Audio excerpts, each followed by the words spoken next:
So I don't know if it was me or what, but that thing we got the skipping. Well, good morning, everybody. Thank you for tuning back in to another amazing episode of the Closing Table. I am James Garmin.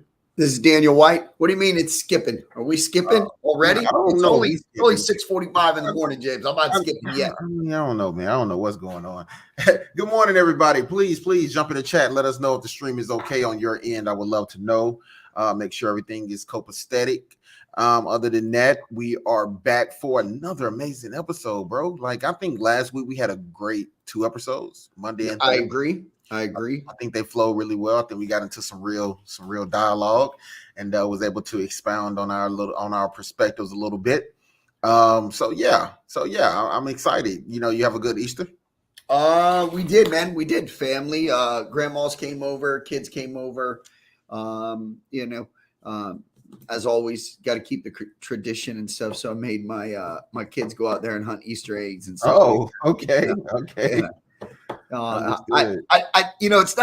It's fun, but it's a different type of fun now. Like brother and sister tackling each other, beating each other up. You know what I'm saying? Indeed.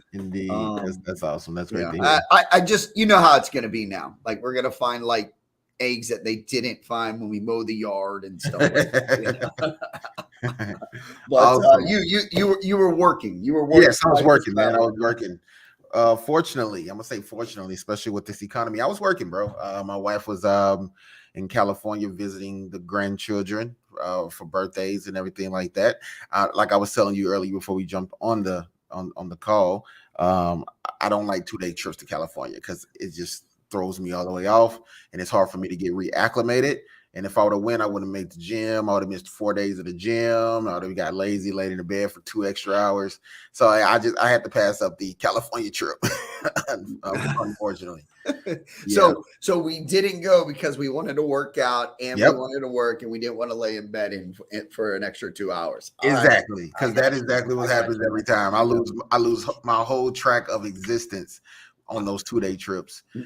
James, I mean, I completely understand it. If you watch the news and you listen to everybody else, the economy is going to shit, So. Yeah, the economy is not where we want it to be. And we've been talking about this for a while as well, Danny. We've been having this conversation for over a good 2 to 3 months now. Everybody's talking about it. That's right. It's like, you'll be crazy not to be another person talking about it. Football needs to start back up so we talk about something else. I would agree with that. Good morning, Destiny. Thanks for tuning in, and everybody else that's tuned in right now. If you're on Facebook or you on YouTube, either way, just please make sure you hit that like button, that subscribe button, and make sure you hit that share button. Share this with somebody that may benefit from what we're going to be talking about today. The conversation today is going to be wrapped around the crisis in America. We have been talking about a global crisis, but I thought we should bring this back down just a little bit to a micro conversation and talk about what's going on with us overall. As you know, there's a lot of different conversations being had in America. A lot of people are in fear. A lot of people are moseying along and just saying, hey, everything's okay. There's a lot of mixed conversations happening, in our economy right now. No matter what field you're in either, it doesn't matter. Like everybody's feeling it differently. And like for me, Daniel, we're both real estate agents. Daniel's also an insurance agent. For us, we're feeling it, but not feeling it. It's like business is good, so it gives us a different perspective. But I guess the big question is, how long can business be good? How long can that last? Before we get into that real quick, Daniel, I just want to say I hope everybody had a nice Easter weekend, and it feels like everyone is celebrating some sort of holiday at this point. You're on to something, then off something, Ramadan, Passover. We all got our own little things going on, but I just want to wish everybody a safe welcoming back, safe travels on your way to work. And I think right now we can say that the stock market is looking good. NASDAQ is up 16%. S&P is up 7%. The Dow's up 1.5%. And then we have Bitcoin up 71% still, man. Like Bitcoin is rocking right now. Bitcoin is rocking, man. I continue to see it in the green every day, where everything else is in the red negative, or the down for 8 arrow, months, stuff like that, man. James, you talked about our business in the real estate field, the insurance business, all of that stuff. It's hard for us to kind of, grasp what everybody's talking about in the economy because things are moving in the right direction, right? That's not the case for everybody in different businesses, tech businesses, and distribution services, stuff like that. So it's tough, man. You sit out there, you go to these networking meetings, and you talk to people that I talked to someone last week that on Thursday that just lost their job, right? Yeah. You just lost your job and you're here at a networking meeting, like drinking and having a good time. Like maybe that's the problem. Like, what's that saying? When you lose a job, it's a job to find a job, right? Yeah. Like, it's tough out there, but how tough is it? I mean, from my scalability, from my calculations and my perspective on what I can see, as you say, like a lot of people are lost in a sauce. They don't think they can lose their job. They don't think that, the opportunities that they once had could just vamoose and be gone and vanish overnight. And again, that has a lot to do with yourself personally and how you're structuring yourself and how you're putting yourself in position to have longevity. Again, me being who I am and you being who you are in real estate, I think right now we have, as leaders, we have to make sure that we are staying positive, staying focused, staying as, agile and confident as possible, because we don't want to spread that negative to our team members, and we want to keep high morale. But there's a lot of negative talk out there, man. Yeah, definitely. It's so a lot of negative talk, man. And honestly, you can't allow that negative talk to pierce what you're doing and how you're moving forward. But let me ask you this. I guess this is one of my main questions right now. And I mean, we have to talk about it. It's the title of the show, of course. Are we in a crisis? Would you consider what we are in right now a crisis state? We're walking into a crisis.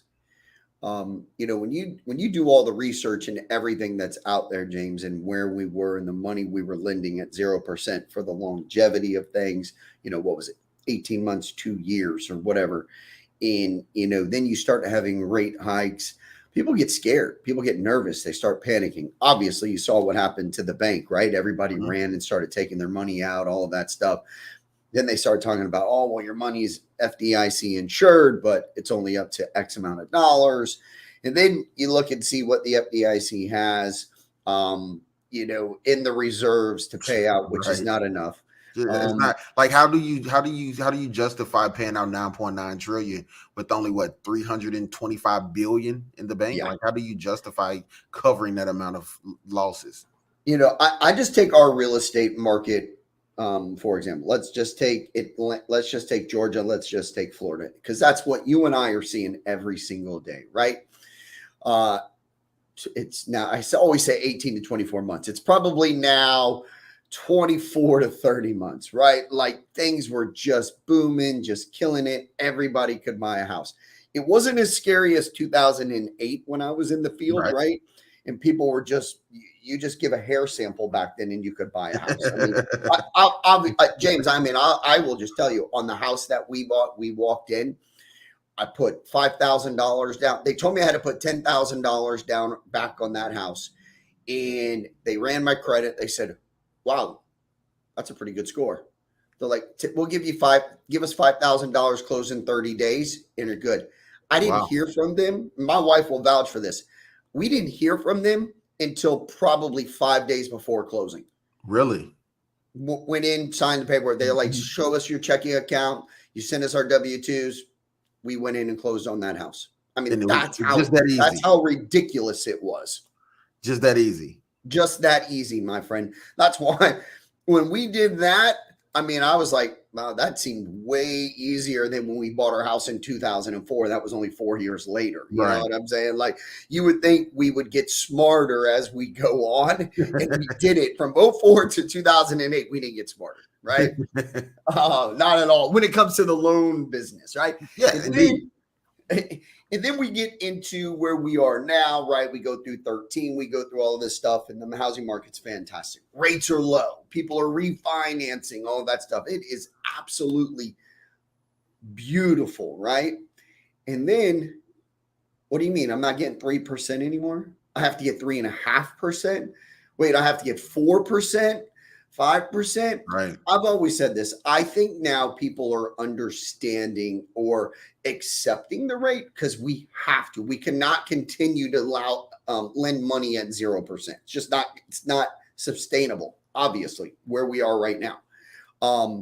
But I don't see us at 19%. A crazy crisis like that.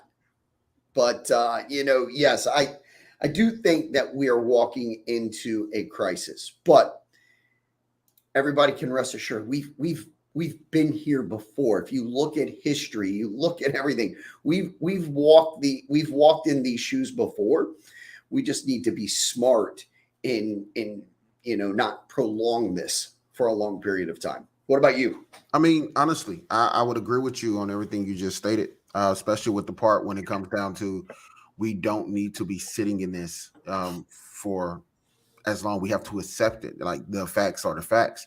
But it comes down to the fact that this has been going on way longer than it should have in the first place.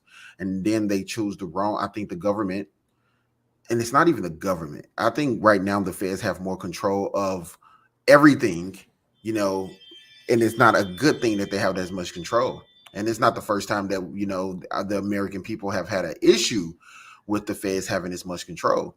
Overall, when it comes down to what we consider quantitative easing, is what's been going on for the past 10, 15 years, is that we've had quantitative easing, which is a falsified stimulation of our American society. Easy money is what they call it. Making easy money, just being able to have access to easy money. Now, on top of that, the Yeah, bank. James, go ahead. James, you could go out today and spend $10,000 and I'll pay you back. I'll just give it back to you. With no interest. Yeah, absolutely. Yeah. With no interest. I'm gonna steal from this guy and I'm gonna give it to you. And then if you spend that $10,000, I'll go steal from that person over there. You know what? Matter of fact, I'll just go in that office right over there and I'll go print it for you. Right. Let's just go over here and just push a button and we're gonna print more money, right? But yeah, quantitative easing has caused more damage than anything else. And recently, I think it was back in 2018, 2019, when Jerome Powell, he tried to reverse the quantitative easing and start quantitative tightening, and the stock market responded. And then once the stock market responded, we're like, no, we're not accepting this. We're pulling our money. Then, Jerome Powell decided to reverse it back to quantitative easing, which proved that the Feds were scared of the stock market not doing what they wanted to do.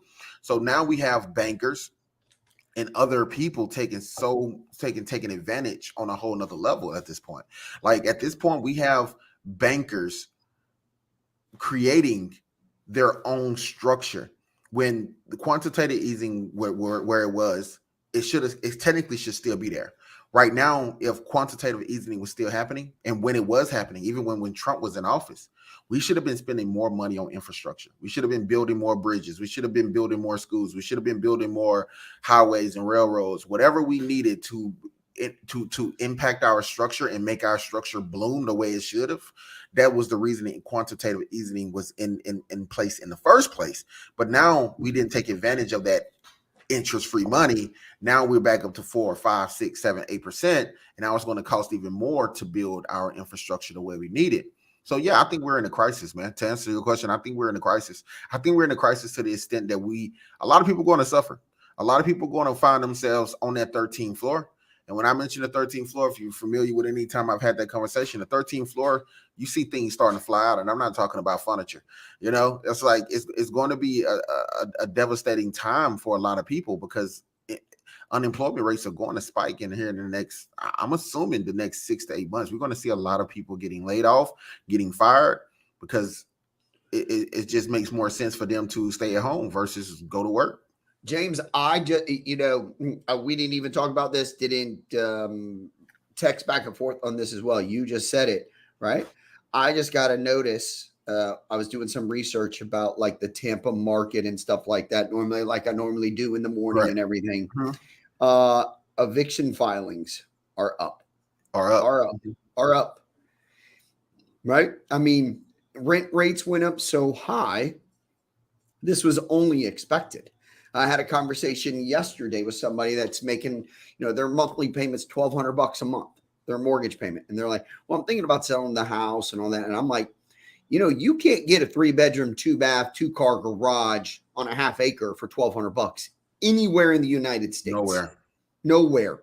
Like $1,200. I'm like, no, you got to stay put. That is 100%. Do not listen to anybody else. I am not a financial expert or anything like that, but I can definitely tell a good card from a bad card, and that is a great card. Stay, Exactly. keep it, hold it. Don't put it on the table. Hold it. Right? I got a question for you, James. Yeah. 2008, when shit went haywire. Yeah. Again, we had 0% interest. Banks were lending money and stuff like that. And I know you and I both watch the same stuff and read the same things. But rates then were increased over 2 years, right? So we went from 0 to what, 4% 4%, over like 2 4%. years. Yes. It's like 2009, 2010 quantitative. Okay, so that it lasted 2 years, right? Yeah. And then I think things really started like feeling much better. What, at the end of 11, starting 12? Yeah. Depending on who you were, and where you were in time. Yeah. 2010, 2011, where people started to feel a relief, like things were getting better, like the world was opening up and being more, open to spending more money and having more money in their pocket at the end of the pay period. It was funny because I remember we used to, before that, you could drive down the road and you could see all these help wanted signs. It took me forever as a kid growing up, young man, to know what help wanted mean. Yeah. Then when I didn't see them anymore, and then in 11 and 12, when I started seeing them again, then I was like, oh, okay. You know what you know what you don't know. Right? Exactly. And so, now we did an increase over 2 years. Yeah, we've done an increase in less than a year, right? I mean, since when did the rates start going up? September, October, September? Yeah, a little bit. I would say the end of August, September, we started seeing those. Yeah. So not even a year. Not even a year. Mm-hmm. And we've gone up 6.5%, I think was yesterday or last week, 6.25%, 6.5%. I saw. So, I don't know what that cap is. I'm hoping that if we are going to continue to increase it, or the feds are going to increase it, that maybe it's just, the 0.25%, whatever they're doing.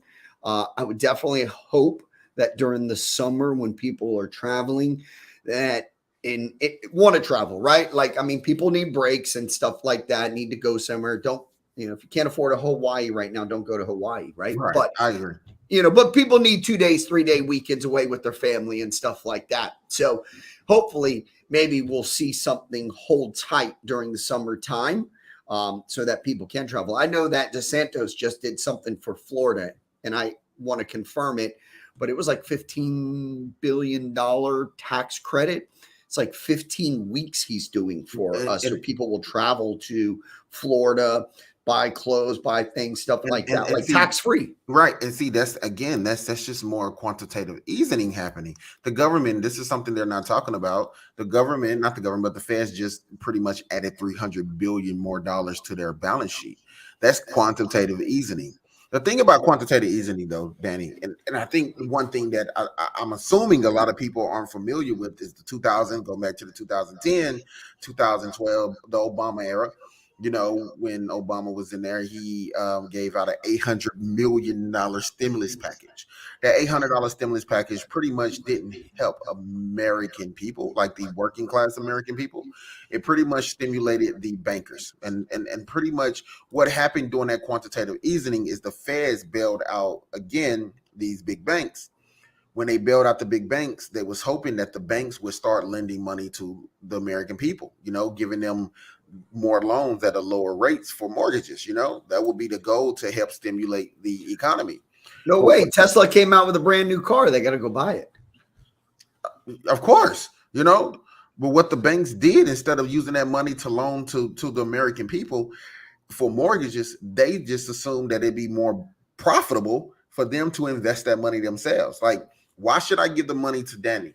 Why should I give the money to James when all they're going to do is just go work day to day and I won't make the pennies on it, when I can just go out and buy all of these treasury bonds and government bonds and mortgage bonds that I can see quadruple the amount of money.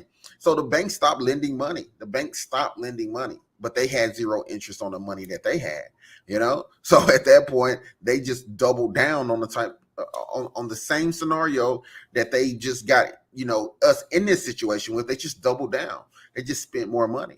That's how we got the Tea Party. That's how we got the Sarah Palins. That's how we got that situation where the Americans were fed up with, not, they wasn't fed up with Obama because he was black and they didn't want him like in office. They was fed up with the fact that we were just dumping money into our society. The government is constantly sticking their neck out, and the feds are sticking their neck out, trying to intervene in something that the American people could possibly fix themselves.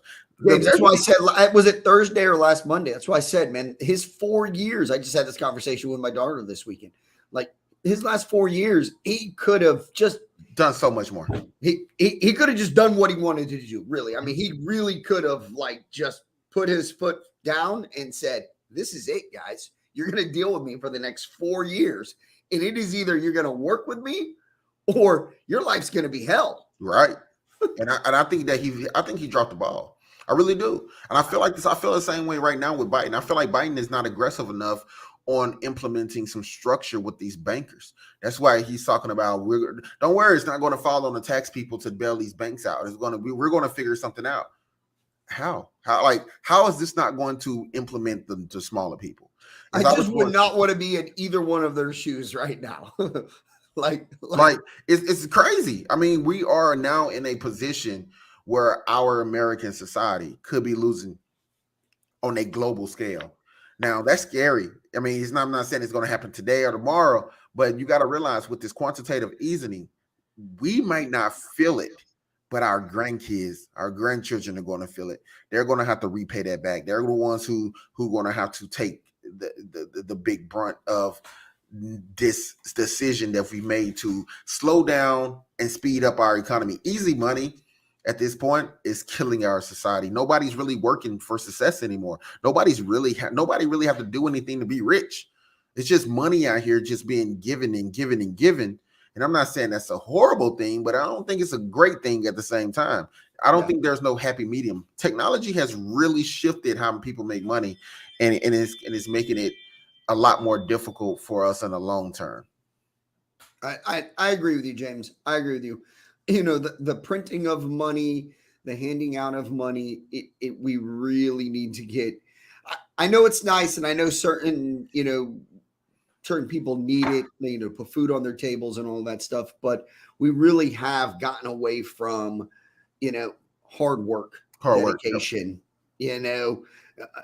It's sad because I don't think we started realizing this until, a couple of years ago, or until we became parents, right? And then you start looking at things and stuff like that, and you're trying to push your children to be the best person that they possibly can be, and you're fighting this battle with other people. Oh, well, they just make this TikTok video, or they make this here and easy money, and that's great for that moment, but that doesn't necessarily take you to the retirement age or whatever it is, So it's scary. Really is scary. Easy money is very scary, and we all should be afraid of easy money because, again, that money don't last. That's not generational money. I mean, that's right. That's right now money. James, 20 years ago, they wanted to print money and hand you a check. You're like, yes, take it. Now I'm like, no, we don't need it. We don't need it. No, nope. Now I understand the repercussions that come with that check. Now I understand, this is not going to help me. It may help me now, what it seems like it's helping me now, but it's really going to get me in the long run. Like at the end of it all. Do you really get, is it really a gift? Because when you go do your taxes, they're like, how many checks did you get? I'm like, I ain't get none. You ain't get I nothing, want you know, none. get I no want checks. none. You I know? didn't want no COVID checks whatsoever. I think we had to take one because of a like a family one, but like all the other personal ones and stuff like that, we were like, no, let's just stay away from it, please. Stay away from it. I totally agree. I totally agree. You know, when it comes to our feds right now and what Jerome Powell is facing, Jerome Powell is facing a difficult situation because again, he's facing a high GDP and he's in a high debt rate. You know, we have him facing both, and at this point, he don't know which way to go. I mean, he really don't know which way to go. That's why we see these crazy. James, I know it's off subject. Do you think he sleeps at night? I wouldn't be Like able to sleep you at and night. I don't know how you are, but like I'm like, all right, man, I got a showing tomorrow at 9. I've got an insurance appointment at 11. Like, I'm like, man, I can't go to sleep, right? Like that guy there's got the entire U.S. Treasury, all the citizens and everything. Like, he probably doesn't sleep for his entire term. And I don't know how you could with that type of stress. No way, Like man. this is the type of stress. I'm sorry, but I don't want this type of stress. This is the type of stress that really pushes you over the edge, make you look like you're 90 when you're only 45. I don't want that type of stress, unfortunately. You are absolutely right, my friend. Like I just listen to him and he'll go on TV and I'm like, man, like what a crazy job. Because like Biden's just sitting in the back right now, you know? Yeah, like he has everybody looking at him to want to know how are you going to attack this thing. So, and again, there's two ways he can attack it. There's the Bernanke way, the Bernanke route, where we keep quantitative easing in place. You know, where we keep interest rates at a between 0 to 5% interest rate, a little above that, or we can go the Paul Volcker way, where he raises interest rates up to about 10, 11%, which you said you hope you didn't want to see. But the difference between the two routes is that if we go the Bernanke rate, the Bernanke, and if you all don't know, these was his predecessors. These were people who were in office in a federal chairman position who had to make these same decisions in different history. Doing in history, So honestly, the Bernanke way was doing the Obama administration, him and Bush administration, where he used lower or quantitative easing to keep the American society feeling good, like they're making a lot of money, a lot of things are happening. But in reality, inflation is kicking our ass. Like no one can see it, but the whole thing is a euphoric decision. It makes you feel euphoric, like everything's okay. When it comes to the Volcker route, Volcker was the deciding person and said, hey, listen, I don't want my grandkids to feel this. I don't want my grandkids to feel our mess ups. I don't want them to have to deal with what we screwed up. So what we need to do is fix it now. We don't need to ease it into it. We don't need to wait 10 years. We need to fix it now. And the only way we can fix it now is by hiking the interest rates up. And we've seen the interest rates as pretty much as high as we've seen in a long time during his era. And we've seen them up to like 12, 15% interest rates at some points. So I you can answer this, but I choose to go the Paul Volcker way. Go ahead and raise the interest rates. Let's suffer through it.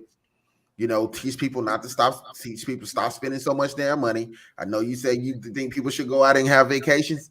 I don't agree with that. I think people need to stay away from vacations. I think people need to stay away from buying luxury shit. I think people need to stay away from trying to do the most for their kids, making sure their kids driving to school in a new Charger and a new Challengers. And no, I think we need to experience that high interest rate spike to show people that we aren't in this euphoric system that we think we're in. Life isn't great. And I'm talking about it's good, but life isn't great. It's all euphoric. There's no middle class. Show me a middle class person that got over $10,000 in the bank month to month after they pay all their bills. And I show you a fool who's living in a delusion because right now it's hard to keep 10K in your bank after you pay all your bills every month. I think now my monthly bills have reached $7,200 a month, like easy. I was at 45. I think now I'm at 7,200. That's how expensive the world done got. It definitely has. And just to be clear, when I say vacations, don't go to Hawaii, right? Don't Like go to Hawaii, but take the take a trip. 3-day vacation with your family. I don't care what James says. You got to spend some family time. You got to get away from the daily grind, all of that You stuff. better put a tent James up is in the the only one that backyard. works 8 days a week. You better James put works you 8 better put days a a week. tent up. Put a Oh, tent there's up only in the 7 days in a backyard. week, right? Put a tent up in the backyard. Pull out the barbecue grill, and there you go. Vacation. That's the Okay, yeah. I'm going to do that with my 19 and 16-year-old. I'm going to put a they'll tent love in the it. backyard, and we're going They to have will s'mores love and it. hot dogs. Yeah, that's not going to go over. But Hey, okay, either way, bring out the kiddie pool. Bring out the kiddie pool to look. we move on. We move on, right? Yeah, no. James, like you talk about the Volcker and the Bernanke and all of that stuff, and a lot of people probably have no idea where that even came from and stuff like that. But it's history, right? Like I said it earlier in the show that we've been down this road before, right?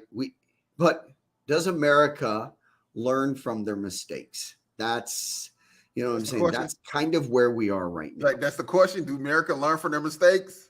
The printing money and handing money out to put a Band-Aid on a wound that continues to bleed, that needs a stitch, it's not going to work, right? I have the conversations with, partners, employees, and something like that. Like really right now is the time to educate yourself. The rich right now, whatever you want to classify rich as, they're like, okay, stocks are down, company prices are down. I'm going to buy into those. If history serves us right, it usually goes back up. So, they're investing in those things, minerals, art, real estate. I mean, again, people still talk about real estate. The housing market's going to crash. I would rather have $100,000 invested into a house right now, and that house lose 20% value over the next 3 years. Because what happens in the next 6 years? Now that house is worth $150,000. Yep, bounces back. And the best thing about it, it's an asset. It's not going where. If I need a place to live, to stay somewhere, to have a roof over my head, guess what? I've got it. I agree. Like at any point. And I think people fail to realize that, man. I think overall, like I've had this conversation so many times. I had this conversation with one of my clients recently who we just closed on a property. She got her settlement statement, her pre-settlement statement, and she said, I didn't know my mortgage was going to be $2,600 because she went from paying $800 a month to $2,700 a month. And I had to ask her, I said, do you think you're making a bad decision? She said, I think I am. I said, well, I want you to look at it from this perspective. That $700 that you were spending every month for the past 5 years, can you go get that back? She said, no, I can't. I said, in the next 2 to 3 years, can you sell this house possibly and make more money than you spent on buying it? She said, yeah, that's how it goes, right? I said, well, look at this as an investment. Not only look at this as an investment, look at this as a savings account. You said it, James. I'm sitting here. I'm so happy that you said that, my friend. Yeah. So happy you said that. Yeah, like look at this as a savings account. That $2,700 that you probably spend every month on your rent, and then you go out and buy random stuff, clothes and stuff. You can't get any of that money back. You can't take back those nice pair of shoes or that nice dress you bought to go to the ball or to a concert or to a whatever. You can't get any of that money back. You can probably go sell it at a cheapskate where they give you a discounted price, but you can't get that full price back. This is the only asset in America that you can physically hold, live in, and have it become your personal savings account. As long as you and your neighbors keep up your property value, guess what? Everything is going to be okay. And if not, at least you're going to get most of that back, at least, no matter what the situation. You're going to get at least most of, if not all of it back. It's a savings account. That's what it is. And if you're not really good at saving and putting money into an actual savings account, right? Like you put $100 in savings account, put 20 in savings, invest 80, my opinion. But if you want a savings account and you can't do that, you can't put money, you just add $100 to your mortgage payment every Yep. month, Add right? Like $100 to your it mortgage. goes into this beautiful property that you maintain and take care of. Yep. And a lot would have to happen. A lot would have to happen for you to lose on your house, especially if you've bought recently or even 2007, 2008, Right. and stuff like that. If you look at it, I'll just use like our example, like our house, like we bought that house for 250 in 2017,000 or in 2017, right? And you look at it, we go through this crazy market, right? And at some point they're like, oh, your house is worth $600,000. Oh, Now, wow. now you get to this market. Now you're like, okay, now we're coming down. Rates are going up. Now it's only 450. I still only paid 250 for it. Like I'm okay, So when you buy a house, you put your down payment down there. You got your interest rate. Again, we say it all the time, James, in our business. We're marrying the house, we're dating the interest rates. Indeed. Live by that, right? Even if the rates, you lock in a house right now at 6%, 6.5%, and the rate goes to 9%, you're the richest man, woman in the world right now. Like you're living high. You're like, man, I'm glad that I bought with James right now because that rate's crazy, right? But it's a savings and an investment for you all in one. It is though definitely the way to go. I would totally agree, and I think a lot of people don't look at it that way. I think a lot of people look at it as a liability. There are some people like you're selling buying a home as a liability. Grant Cardone is one of those ones who say, "Don't buy a house, buy a complex." I agree. If I had the money to buy a complex, I would live in one and rent out the other 9 or 10 units. Sure, makes perfect sense. But we don't have a lot of people that's thinking like that. We don't have a lot of people that has the finances to think like that. So. I don't have 5 or 6 bankers sitting at every single one of my meetings. Not yet. Indeed, right. That's a different level. Exactly, man. But exactly. So, middle class, whatever you want to call it, if you're renting something right now, absolutely 100%, you should be looking to purchase something, purchase an investment, purchase a savings account where it's yours. Like that feeling, that satisfaction, the smile that people get when they go to the closing table and they sign their documents and then they walk away and they get handed their keys and all of that stuff. Like the smiles, the reward, the satisfaction that they get is amazing, right? They know that they've just taken their best step forward to continue their path for success, right? Instead of paying James in his apartment complex $1,500 a month for the last 3 years that I can never, ever get my money back. Get it back. Yeah. It's gone. It's in a win. But she closed, right, James? Yeah, she closed. Yeah, she Okay. closed. She Good, closed. good. She's happy in her new home. She's happy in her new home with her $2,700 a month mortgage that she could easily refi. Like I told her, once she see the keep her eye on the interest rates, because if you see them drop, jump in there and refi. Jump in there and refi your home. But yeah, she's definitely happy right now, and I like, again, that smile and just that overall euphoric feeling that you get once you see it, that you help a person make this decision to move forward and start structuring their life this way. It makes you just so much appreciative of your situation. And I think I told you, we went through a lot. This woman went through bankruptcy. This woman went through credit, bad credit. She went through a lot to get to this point. And she worked on this one for a long time. Yeah, James. I worked on this one for over 1.5 years, and she deserved to be in this situation. She deserved to now be able to glorify the process, understand that everything isn't easy, but with hard work and dedication, you can make that dream come true.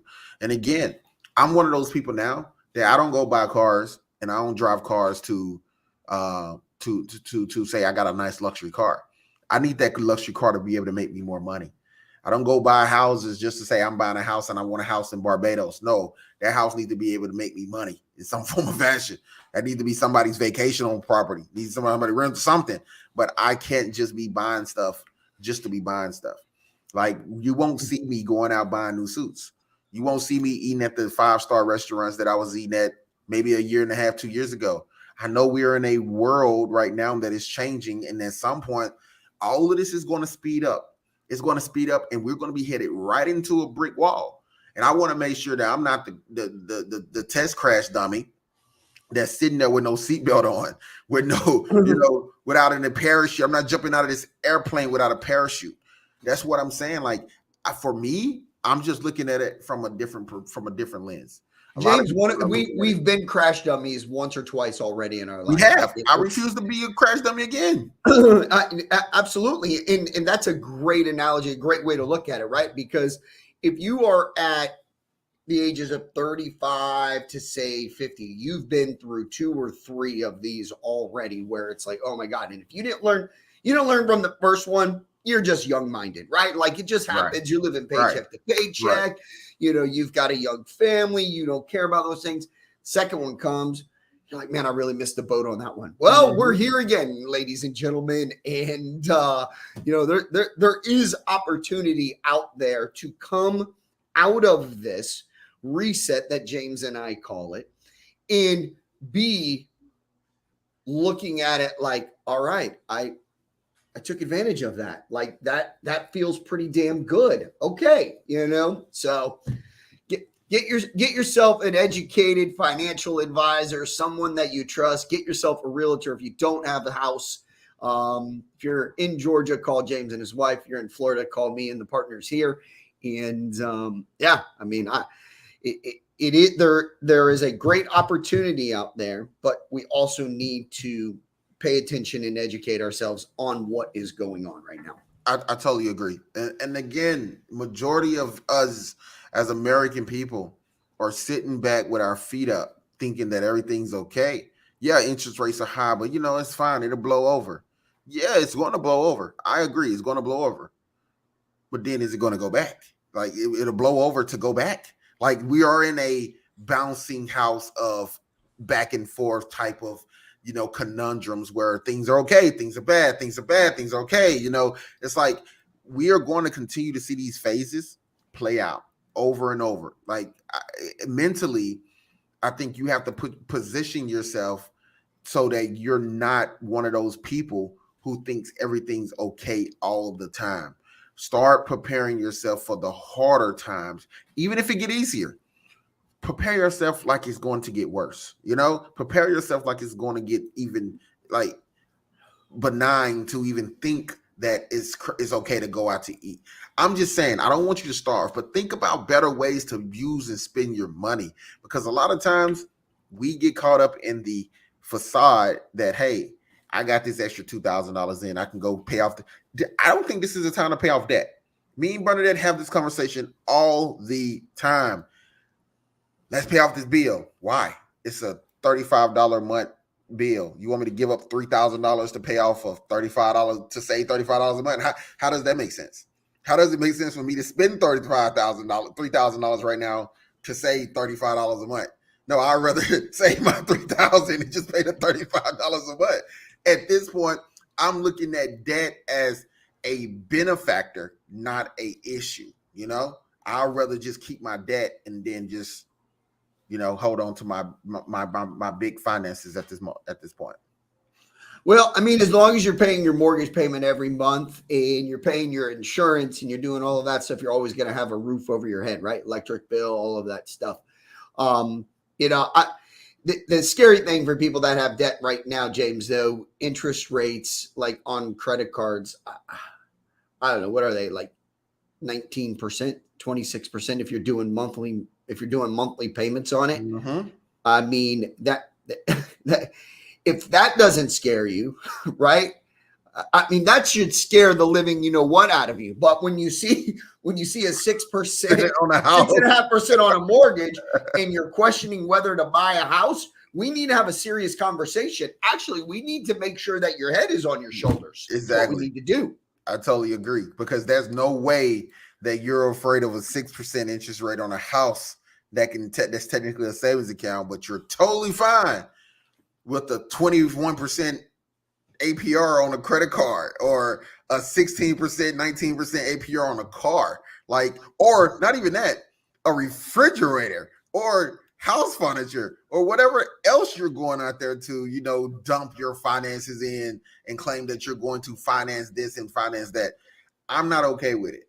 Not at this point. This is not. And if you're buying a house, and I've recently had this conversation with one of our partners and their closings, they're like getting ready. They were at the furniture store buying. I'm like, you have 3 days, 4 days before closing. You do not buy that. Do not buy that. Like, I hate those situations. I hate those situations. Seriously, can you just wait? The day you close, just go to the furniture store. Like, just go to the furniture store the day you close. That's if you want to finance, your rooms to go and things like that.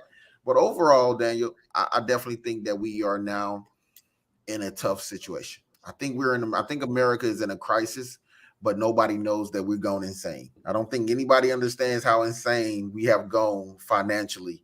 We have gone so far left when it comes to us spending, us borrowing. We don't know where our actual start and finish line is. We don't actually know where the basis line is. That's why you need to take advantage right now of whatever you're trying to do, whatever you're trying to get together. Start today. Stop thinking that it's going to get worse or it's going to get better. We don't know. We have no one can predict the future. But the only thing we can predict is that the government is still going to try to bail out the banks. And then once the banks is bailed out, they're going to use the money to benefit themselves. And then they're going to turn around and sell you something that you don't need to buy. They're going to sell you a high interest rate credit card. They're going to sell you a high interest rate loan on a car. And they ain't even going to think about giving you no loan for no house, because they're buying up all the houses. They're buying up all the bond markets on the houses. They know how to triple their money. And they know if they give the money to you, they don't think you're going to do what you need to do with it. So I can predict that. I can predict that much. I agree with you. I don't know what is in store for all of us. I do know that, you need to educate yourself. You need to understand the purchases that you are making. Again, stay away from liabilities. We don't need boats. We don't need motorcycles. We don't need toys. Buy yourself some assets. If you're in question, look what the economy needs right now, right? It's gold, it's silver, it's stuff like that isn't going to go anywhere and it's probably going to come out on top. And speaking of that real quick, I want to show everybody this right here. Oh, you're not showing us another video, James. I'm not showing another video. Chill out. Got you. Here we go. No, but while you're doing this, you know who's the happiest person in the world right now? Who's that? Trump. Only because he's getting your vote this year. Well, he's sitting there like, come on, rates go up. The state of New York doesn't have anything on the indictments that they're presenting. He's like, oh, I'm loving this. November, I can't wait for my commercials. It's going to be, I told you so. Yeah, it's facts, man. Facts. Hey, listen, everybody. I want to show everybody this right here. This is gold and silver. Gold is down a few. You can get it for a couple of dollars less than you could get it last week. So that's a plus. When we bought our silver, at $11. So I think we are about $14 on the ounce right now. Profit, per gram. I'm sorry, $14 per gram, which is definitely a good return on our investment. Definitely a good return on our investment. Also, what I want to show you is this right here. Let me go back. You can James, real quick. Will you leave it on that screen? Because what I love about this here on this screen, right? And this is kind of what I look at. Like, you can always, if you're one of those people where you don't get in right away, you're like, a lot of people will say, you know what? I missed it. I won't go. Look at like the 5 years. Look at the 5 years. So if you missed it on the first year, okay, no worries. But look at the 5-year return on it. Like it's good stuff. Yeah, 651 per ounce, bro. You can't be mad at that. You can't be mad at that type of investment. That's the thing that I love. That's the thing I love is like now that I understand. Right here, price per gram.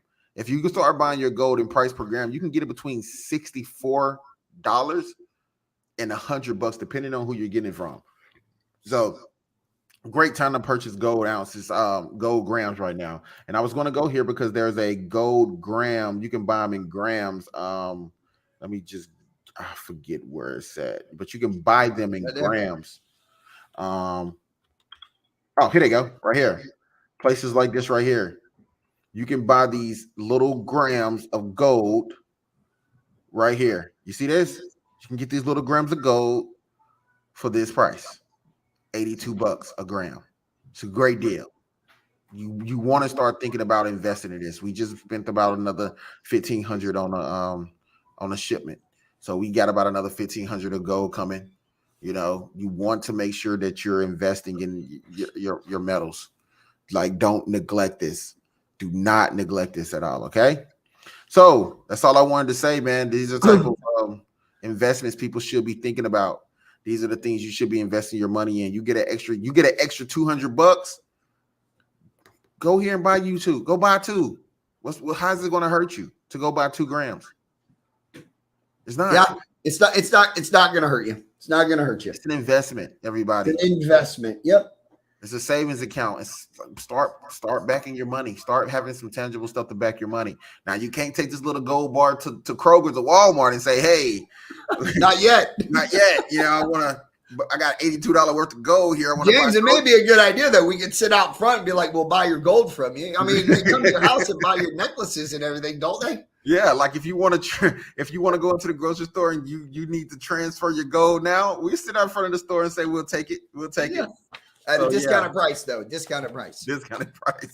But yeah, man, other than that, I definitely want to just say that, listen, get into it before, it's too late. And again, it's never too late if you always on time. So, hey, other than that, man, thank you, man, for, again, another great episode. I just can't believe we go through the hour that quick, James. Like, pretty fast, bro. Pretty fast, my guy. It doesn't take long, man, when you're having good conversation.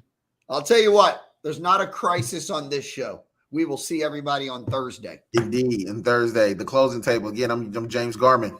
This is Daniel White. And y'all have a great one. Until next time, we'll talk to you all later.